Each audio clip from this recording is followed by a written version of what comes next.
আসসালামু আলাইকুম রহমতুল্লাহি ওয়া বারাকাতুহু।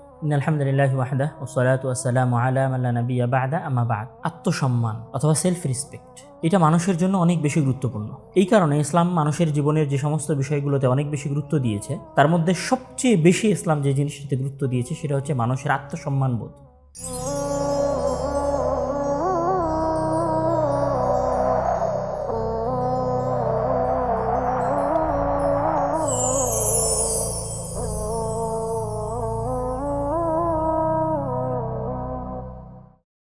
ইসলাম সবসময় যেটার চেষ্টা করে সেটা হচ্ছে মানুষকে কিভাবে অন্য কোনো কিছুর দাসত্ব থেকে বের করে নিয়ে আসা যায়, কিভাবে মানুষকে পৃথিবীর ছোট ছোট শক্তি, ছোট ছোট ক্ষমতা, ছোট ছোট লোভ এর যে দাসত্ব এবং যে গোলামির যে মানসিকতা, সেই মানসিকতা থেকে বের করে নিয়ে আসা যায়। এই জন্য ইসলামের যে মূল কালেমা লা ইলাহা ইল্লাল্লাহ, এখানে কিন্তু এটাই বলা হয়েছে যে তোমরা এই পৃথিবীর কোনো কিছুর টাকা পয়সা, অর্থ সম্পত্তি, ধন দৌলত কোনো কিছুর দাসত্ব করিও না। কেন? মানুষের ভিতরে যখনই দাসত্ব তৈরি হয় তখনই মানুষের আত্মসম্মানবোধ ক্ষতিগ্রস্ত হয়। এবং একজন মানুষের স্বাধীন থাকার জন্য আত্মসম্মানবোধ অনেক বেশি জরুরি।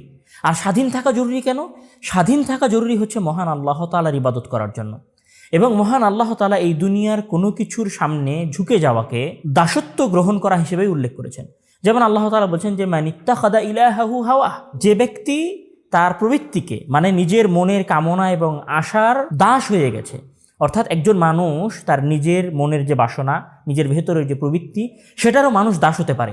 তো ইসলাম চায় মানুষ অন্য কাউর তো দাসত্ব দূরের কথা, কোনো শক্তির দাসত্ব দূরের কথা, কোনো ক্ষমতার দাসত্ব তো দূরের কথা, বরং একজন মানুষ যেন তার নিজেরও দাসত্ব না করে, এটা সবসময় ইসলাম প্রায়োরিটি দেয়, এটাতে সবসময় ইসলাম অগ্রাধিকার দেয়।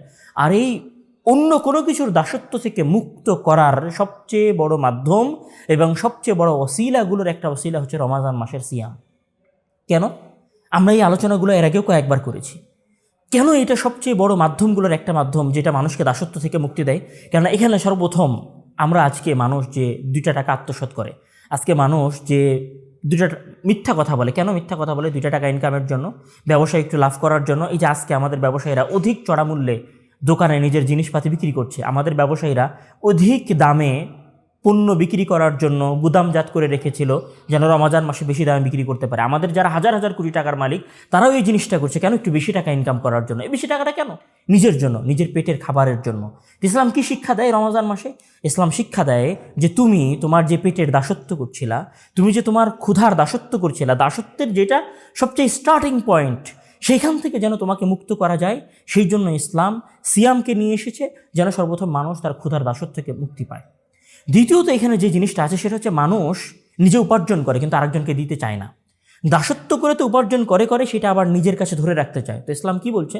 ইসলাম এই জায়গায় রমাজান মাসকে সামনে রেখে বলছে যে মান ফাত্তারা সাইমান, যদি কোনো ব্যক্তি কোনো রোজাদার ব্যক্তিকে ইফতার করায় তাহলে ওই রোজাদার ব্যক্তি রোজা রেখে যে পরিমাণ সওয়াব পায়, নেকি পায়, ওই ইফতার করানো ব্যক্তি ওই সমপরিমাণ নেকি পায়। তো এটা কেন ইসলাম বলছে? যেন ইসলাম নিজে যেটা অর্জন করেছে সেটা যেন আর একজনকে দেওয়া শেখে। কারণ একজন মানুষ যখন আরেকজনকে কিছু দিতে শেখে, যখন একজন মানুষ নিজের একটা জিনিস অন্যের কাছে শেয়ার করতে শেখে, অন্যের সাথে বাটোয়ারা করতে শেখে, তখন তার আত্মসম্মানবোধ, তার ভিতরের মানুষত্ববোধ, তার ভিতরের ব্যক্তিত্ববোধটা মূলত অনেক বেশি বেড়ে যায়। তো রমজান মাসের অসংখ্য শিক্ষার মধ্যে সবচেয়ে গুরুত্বপূর্ণ শিক্ষাগুলোর একটা শিক্ষা হচ্ছে রমজান মাস মানুষকে আত্মসম্মান শিক্ষা দেয়। এখানে আরও একটা বিষয় আছে যে ধরেন আমি সারা পৃথিবীর সকল মানুষের কাছে ভালো, সারা পৃথিবীর সকল মানুষ আমাকে ভালো হিসেবে চেনে, কিন্তু রমজান মাস আপনাকে শুধু সারা পৃথিবীর সকল মানুষের সামনে ভালো হতে বলে না, যে বরং রমজান মাস আপনাকে আপনার নিজের সামনে ভালো হতে বলে। আর এটা আমরা শিখি কীভাবে? দেখেন, আপনি চুরি করছেন, সেটা আর 10 জন জানে না, কিন্তু আপনি জানেন। আর ইসলাম আপনাকে শেখায় যে আপনি যেন আপনার নিজের সামনেও চুরি করে না খান, আপনি যেন আপনার নিজের সামনেও আরেকজনের সাথে মিথ্যা কথা না বলেন। এটা আমরা রমজান মাসে প্র্যাকটিস করি। রমজান মাসে আমরা একটা বদ্ধ ঘরের মধ্যে থাকলেও খাবার খাই না।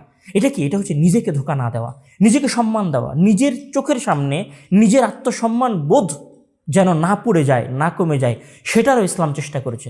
সুতরাং আসুন, রমজান মাসের সবচেয়ে গুরুত্বপূর্ণ শিক্ষাগুলোর একটি শিক্ষা হচ্ছে আত্মসম্মানবোধ তৈরি করা। আমরা সেই আত্মসম্মানবোধ তৈরি করি কিভাবে? আমরা আত্মসম্মানবোধ তৈরি করি আমাদের প্রবৃত্তিকে নিয়ন্ত্রণের মাধ্যমে এবং শুধুমাত্র আল্লাহ তাআলার দাসত্বের মাধ্যমে এবং অন্য সকল দাসত্ব থেকে মুক্তির মাধ্যমে। দ্বিতীয়ত কিভাবে? দ্বিতীয় হচ্ছে নিজের যা আছে, নিজের যে খাবার আছে, নিজের কাছে যে 10,000, 1,000, যার কাছে যা টাকা আছে, সেই টাকার থেকে একটা অংশ আমরা যেন আরেকজন সিয়াম এবং রোজাদার ব্যক্তির সাথে নিজেদের খাবারকে শেয়ার করে নিতে পারি। তৃতীয় যে আত্মসম্মান বোধটা ইসলাম আমাদেরকে শেখায় সেটা হচ্ছে আপনি যখন একা আছেন, গোপনে আছেন, বদ্ধ রুমের মধ্যে আছেন, তখনও যেন আপনি গুনাহ থেকে বেঁচে থাকেন, সেটা ইসলাম রমাজান আপনাকে শিক্ষা দেয়। এবং এভাবে রমাজান আমাদেরকে আত্মসম্মান বোধ তৈরি করতে উৎসাহিত করে। রমাজান মাসের এই শিক্ষাকে আমরা আমাদের জীবনে গ্রহণ করি এবং রমাজান মাসের এই শিক্ষাকে আমরা আমাদের জীবনে বাস্তবায়ন করে আত্মসম্মান বোধ অর্জন করি। এটা মানুষের জীবনের সবচেয়ে বড় হাতিয়ার। আল্লাহ তাআলা আমাদেরকে সেটা অর্জন করার তৌফিক দান করুক। আল্লাহুম্মা আমিন। ওয়া আখিরু দাওয়ানা আলহামদুলিল্লাহি রাব্বিল আলামিন। আসসালামু আলাইকুম ওয়া রাহমাতুল্লাহি ওয়া বারাকাতুহু।